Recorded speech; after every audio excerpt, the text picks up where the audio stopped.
ಇನ್ನು big boss ಮಾಜಿ ಸ್ಪರ್ಧಿಯ ಮೇಲೆ ಒಂದು ಕೇಸ್ ದಾಖಲಾಗಿದೆ. ಪಾರಂಪರಿಕ ಕಟ್ಟಡದ ಹತ್ರ ಈತ ಸಿಗರೇಟ್ ಸೇತ್ತಾ ನಿಂತಿದ್ರು ಅನ್ನೋದು, ಸಿಗರೇಟ್ ಸೇತ್ತಾ ಫೋಟೋ ಶೂಟ್ ಮಾಡಿದ್ರು ಅನ್ನೋದು. ಹೀಗಾಗಿನೇ ಕೆಲ ಹೋರಾಟಗಾರರು ಪೊಲೀಸ್ ಸ್ಟೇಷನ್ಗೆ ಕಂಪ್ಲೇಂಟ್ ಕೊಟ್ಟಿದ್ದಾರೆ, ಲಕ್ಷ್ಮೀಪುರಂ ಠಾಣೆಗೆ ದೂರು ಕೊಟ್ಟಿದ್ದಾರೆ. ಇವರು ಬಿಗ್ ಬಾಸ್ ಅಲ್ಲಿ ಸ್ಪರ್ಧೆ ಮಾಡಿದಂಥವ್ರು, ಎಲ್ಲಿ ನಿಂತಿದ್ದೀನಿ ಏನು ಎತ್ತ ಅದರ ಅರಿವು ಬೇಡವಾ, ಅರಿವಿಲ್ದೇ ಈ ರೀತಿ ಸಿಗರೇಟ್ ಸೇತ್ತಾ ನಿಂತ್ಕೊಂಡು ಇವರು ಶೂಟಿಂಗ್ ಮಾಡಿದ್ರೆ ಏನು ಅರ್ಥ ಅಂತ ಕೇಳಿದ್ದಾರೆ ಹೋರಾಟಗಾರರು. ನೋಡಿ, ನಾವು ತೋರಿಸ್ತಾ ಇದ್ದೀವಿ ಆ ದೃಶ್ಯಾವಳಿಗಳು, ಆ ಶೂಟಿಂಗ್ ನಡೀತಾ ಇದ್ದಿದ್ದು.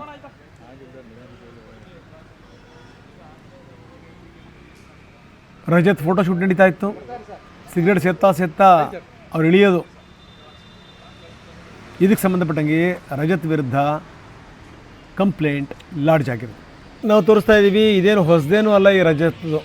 ಹಿಂದೂ ಕೂಡ ಇದೇ ರೀತಿಯ ಕೇಸ್, ಈ ಲಾಂಗ್ ಹಿಡ್ಕೊಂಡು ಇದು ಮಾಡಿಕೊಂಡು ಈ ಸುಮ್ಮನೆ ಈ ಹುಚ್ಚುಚ್ಚಾಟ ಮಾಡಿ ಕೊನೆಗೆ ಜೈಲು ಕಾಣುವಂಥ ಸ್ಥಿತಿ ಬಂದುಬಿಟ್ಟಿತ್ತು. ಇನ್ನೂ ಕೂಡ ನೋಡಿ ಬುದ್ಧಿ ಬಂದಿರಂಗೆ ಕಾಣ್ತಾ ಇಲ್ಲ. ನಾವು ಈ ಕಳೆದ ವರ್ಷ ಏಪ್ರಿಲಲ್ಲಿ ಇವರು ಆಡಿದ ಆಟ ಲಾಂಗ್ ಹಿಡ್ಕೊಂಡು ಈ ರೀತಿ ಓಡಾಡಿದ್ದು. ಅದಾದಮೇಲೆ ಕೇಸ್ ದಾಖಲಾಗಿತ್ತು ಇವ್ರ ವಿರುದ್ಧ. ಈಗ ಮತ್ತೆ ಇನ್ನೊಂದು ಬೇರೆ, ಈಗ ಸಿಗರೇಟ್ ಎಳ್ಕಂತ ಫೋಟೋ ಶೂಟ್ ಮಾಡಿರೋದು. ಅದು ಯಾವುದೋ ಪುರಾತನ ಕಟ್ಟಡದ ಮುಂದೆ, ಪಾರಂಪರಿಕ ಕಟ್ಟಡದ ಮುಂದೆ. ಬನ್ನಿ, ನಮ್ಮ ಪ್ರತಿನಿಧಿ ರಾಮ್ ಈಗ ನಮ್ಮೊಂದಿಗೆ ನೇರ ಸಂಪರ್ಕದಲ್ಲಿದ್ದಾರೆ. ರಾಮ್, ನೋಡ್ತಾ ಇದ್ದೀವಿ ಈ ಜನ ಎಷ್ಟು ಸರಿ ತಪ್ಪು ಮಾಡಬೇಕು, ಅದು ಯಾವ ಬುದ್ಧಿ ಕಲಿಬೇಕು ಗೊತ್ತಾಗ್ತಿಲ್ಲ. ಹಿಂದೆಲ್ಲ ಲಾಂಗ್ ಹಿಡ್ಕೊಂಡು ಏನೋ ಒಂದು ಪ್ರದರ್ಶನ ಮಾಡೋಕ್ಕೆ ಎಡಬಟ್ಟಾಗಿ ಆವಾಗ ಕೇಸನ್ನು ಎದುರಿಸಿದ್ದಾಯಿತು. ಈಗ ಎರಡನೇ ಕೇಸ್ ಇದು, ಸಿಗರೇಟ್ ಸೇತ್ತಾ ಸ್ಟೈಲಾಗಿ ಬರೋದು. ಸೊ ಅದೀಗ ಈ ಪೊಲೀಸ್ ಸ್ಟೇಷನ್ ತನಕ ಬಂದು ನಿಂತಿದೆ. ಏನಿದು ಕತೆ? ರಂಗನಾಥ್, ಏನು ಮೈಸೂರಿನ ಹಳೆ ಜಿಲ್ಲಾಧಿಕಾರಿ ಕಚೇರಿ ಬಳಿ ಬಿಗ್ ಬಾಸ್ ಖ್ಯಾತಿಯ ರಜತ್ ಏನು ಒಂದು ವಿಡಿಯೋವನ್ನು ಮಾಡಿದ್ರು. ಈಗ ಸಾಕಷ್ಟು ವಿವಾದಕ್ಕೆ ಕಾರಣವಾಗಿದೆ. ಅವರು ಅಲ್ಲಿ ಕೈನಲ್ಲಿ ಸಿಗರೇಟನ್ನು ಇಟ್ಕೊಂಡು ಕಾರ್ನಿಂದ ಇಳಿದು ಆ ವಿಡಿಯೋವನ್ನು ಮಾಡಿ ಒಂದು ಇನ್ಸ್ಟಾಗ್ರಾಮ್ನಲ್ಲಿ ಅಪ್ಲೋಡ್ ಮಾಡಿದರು.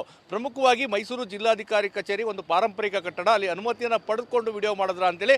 ಮತ್ತು ಅವರು ವಿಡಿಯೋ ಮಾಡಿದಂತಹ ರೀತಿ ಅಂದರೆ ಸಿಗರೇಟನ್ನು ಇಟ್ಕೊಂಡು ಕಾರ್ನಿಂದ ಸ್ಟೈಲಾಗಿ ಇಳಿಯುವಂಥದ್ದನ್ನ ಅವರು ಸಾಮಾಜಿಕ ಜಾಲತಾಣದಲ್ಲಿ ಹಾಕಿದ್ರು. ಒಂದು ವೇಳೆ ಧಾರಾವಾಹಿ ಅಥವಾ ರೀಲ್ಸ್ ಅಥವಾ ಸಿನಿಮಾಗಾಗಿ ಮಾಡಿದ್ರು ಸಹ ಆ ಒಂದು ವಿಡಿಯೋದಲ್ಲಿ ಒಂದು ಸಾಮಾಜಿಕ ಸಂದೇಶವನ್ನು ಕೊಡುವಂಥ ಕೆಲಸ ಆಗಬೇಕು. ಯಾಕಂದರೆ ಧೂಮಪಾನ ಮಾಡುವಂಥದ್ದು ಹಾನಿಕಾರಕ ಅನ್ನೋ ಒಂದು ಸಂದೇಶವನ್ನು ಆ ವಿಡಿಯೋದಲ್ಲಿ ಇಡಬೇಕಾಗಿತ್ತು. ಆದರೆ ಯಾವುದೇ ರೀತಿ ಆ ರೀತಿ ಮಾಡದೆ ಯಾವ ಸಂದೇಶವನ್ನು ಕೊಡಲಿಕ್ಕೆ ಹೊರಟಿದ್ದಾರೆ. ಯಾಕಂದರೆ ಲಕ್ಷಾಂತರ ಜನ ಫಾಲೋವರ್ನ ಹೊಂದಿರುವಂಥ ಯಾವುದೇ ಸೆಲೆಬ್ರಿಟಿ ಅವರ ಫಾಲೋವರ್ಗೆ ಒಂದು ಒಳ್ಳೆಯ ಸಂದೇಶವನ್ನು ಇಡಬೇಕು. ಈ ರೀತಿ ಸಂದೇಶವನ್ನು ನೀಡಿದರೆ ಸಾಕಷ್ಟು ಜನ ಅದನ್ನ ಫಾಲೋ ಮಾಡ್ತಾರೆ ಅಂತೇಳಿ ಇದೀಗ ಅದು ಪೊಲೀಸ್ ಠಾಣೆಯ ಮೆಟ್ಲೇರಿದೆ. ನೀವು ನೋಡ್ತಾ ಇರ್ಬೋದು, ಮೈಸೂರಿನ ಲಕ್ಷ್ಮೀಪುರಂ ಪೊಲೀಸ್ ಠಾಣೆಯಲ್ಲಿ ಕರ್ನಾಟಕ ಸೇನಾಪಡೆಯಿಂದ ಏನು ಪಾರಂಪರಿಕ ಕಟ್ಟಡದ ಬಳಿ ಸಾರ್ವಜನಿಕವಾಗಿ ಸಿಗರೇಟನ್ನು ಇಟ್ಕೊಂಡು ವಿಡಿಯೋ ಮಾಡಿರುವಂಥದ್ದು, ಇವರ ವಿರುದ್ಧ ಕ್ರಮವನ್ನು ತೆಗೆದುಕೊಳ್ಳಿ ಅಂತೇಳಿ ಒಂದು ದೂರನ್ನು ನೀಡುವಂಥ ಕೆಲಸವನ್ನು ಮಾಡಿದರೆ ಲಕ್ಷ್ಮೀಪುರಂ ಪೊಲೀಸ್ ಠಾಣೆಗೆ ದೂರನ್ನು ನೀಡ್ತಾ ಇದ್ದಾರೆ.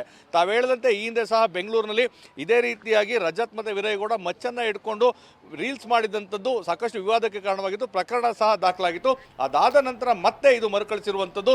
ಇದೀಗ ದೂರನ್ನು ನೀಡ್ತಾ ಇದ್ದಾರೆ. ದೂರ ನೀಡಲು ಬಂದಂಥ ತೇಜಸ್ಗೌಡ ನಮ್ಮ ಜೊತೆಗಿದ್ದಾರೆ. ಸರ್, ಏನಂತ ದೂರು ಕೊಡ್ತಾರಂತ ತಗೊಂತೇಳಿ? ಸರ್, ನಾವು ಮೈಸೂರಿನ ಪಾರಂಪರಿಕ ಕಟ್ಟಡ ಆದಂಥ ಏನು DC ಕಚೇರಿ ಇದೆ, ಅದರ ಮುಂದೆ ರಜತ್ ಎಂಬುವರು ಬಿಗ್ ಬಾಸ್ನ ಮಾಜಿ ಸ್ಪರ್ಧಿ ತಮ್ಮ ಸಾಮಾಜಿಕ ಜಾಲತಾಣದಲ್ಲಿ ಒಂದು ಫೋಟೋ ಶೂಟ್ ಮಾಡಿಸ್ಕೊಂಡು ಅದರಲ್ಲೂ ಸಿಗರೇಟಲ್ಲಿ ವಿಲನ್ ಲುಕ್ ಕೊಟ್ಕೊಂಡು ಇದನ್ನು ಹಾಕಿರೋದನ್ನ ನಿಜಕ್ಕೂ ಖಂಡಿಸಿ ನಾವಿಂದು ಕಂಪ್ಲೇಂಟ್ ಕೊಡ್ತಾ ಇದ್ದೀವಿ.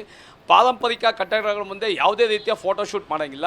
ಮೊದಲನೇದಾಗಿ ಇವ್ರಿಗೆ ಅನುಮತಿ ಕೊಟ್ಟಂಥವ್ರು ಯಾರು, ಅದು ಇವರು ಸೆಲೆಬ್ರಿಟಿಗಳು ಅಂತ ಹೇಳ್ಕೊಳ್ಳೋಂಥವ್ರು ಸಮಾಜಕ್ಕೆ ಅವರ ಅನುಯಾಯಿಗೆ ಒಳ್ಳೆಯ ಸಂದೇಶಗಳನ್ನ ಕೊಡಬೇಕು. ನಾವು ಡಾಕ್ಟರ್ ರಾಜ್ಕುಮಾರ್ ಅವ್ರು ನೋಡ್ಬೋದು, ಅವರ ಸಿನಿಮಾಗಳಲ್ಲಿ ಒಂದೇ ಒಂದು ಸಿಗರೇಟ್ ಸೇದುವಂಥ ದೃಶ್ಯವನ್ನು ಮಾಡಲಿಲ್ಲ, ಕುಡಿಯುವಂಥ ದೃಶ್ಯವನ್ನು ಮಾಡಲಿಲ್ಲ. ಏನಕ್ಕೆ ಅಂತಂದರೆ ನಾನು ಕೊಟ್ಟಂಥ ಮಾಡಿದಂಥ ಪಾತ್ರಗಳು ನಮ್ಮ ಅಭಿಮಾನಿಗಳು ಕಲಿತಾರೆ ಅಂತ ಅವ್ರು ಹಾಗೇನೆ ಯಾವುದೇ ಚಲನಚಿತ್ರಗಳಲ್ಲೂ ಕುಡಿದೇ ಸಿಗರೇಟ್ ಸೇದೆ ಬಿಟ್ಟರು. ಆ ಮಾದರಿನಲ್ಲಿ ಇವ್ರುಗಳು ಈ ರೀತಿ ಒಳ್ಳೆ ಸಂದೇಶನ ಕೊಡಬೇಕು. ಈಗಾಗಲೇ ಮಚ್ಚುಲಾಂಗ್ ಹಿಡ್ಕೊಂಡು ಒಂದು ಬಾರಿ ಜೈಲಿಗೆ ಹೋಗಿದ್ದು ಬಂದು ಸಹ ಬುದ್ಧಿ ಕಲ್ತಿಲ್ಲ.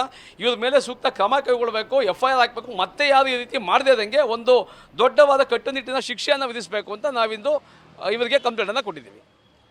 ರಂಗನಾಥ್, ಇದು ದೂರದಾರರ ಮಾತು. ಖಂಡಿತವಾಗಿಯೂ ಅಂದರೆ ಇರುವಂತಹ ಫಾಲೋವರ್ಸ್ಗಳು ಏನು ತಮ್ಮ ಸೆಲೆಬ್ರಿಟಿಗಳು ನೀಡ್ತಾರೆ ಆ ರೀತಿಯಾದಂಥ ಅನುಕರಣೆ ಮಾಡುವಂಥ ಕೆಲಸ ಮಾಡ್ತಾರೆ. ಹೀಗಾಗಿ ಉತ್ತಮ ಸಂದೇಶವನ್ನು ನೀಡಬೇಕು, ಈ ರೀತಿ ಘಟನೆಗಳು ಮರುಕಳಿಸಬಾರ್ದು ಅಂತೇಳಿ ಈಗ ದೂರನ್ನು ದಾಖಲಿಸ್ತಾ ಇರುವಂಥದ್ದು.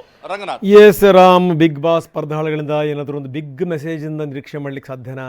ಬಿಗ್ ಮೆಸೇಜ್ ಇದೇ ನೋಡಿ, ಹುಚ್ಚುಚ್ಚಾಟಗಳು ಆಡಬೇಡಿ ಎನ್ನುವಂಥದ್ದೇ ಒಂದು ಬಿಗ್ ಮೆಸೇಜ್.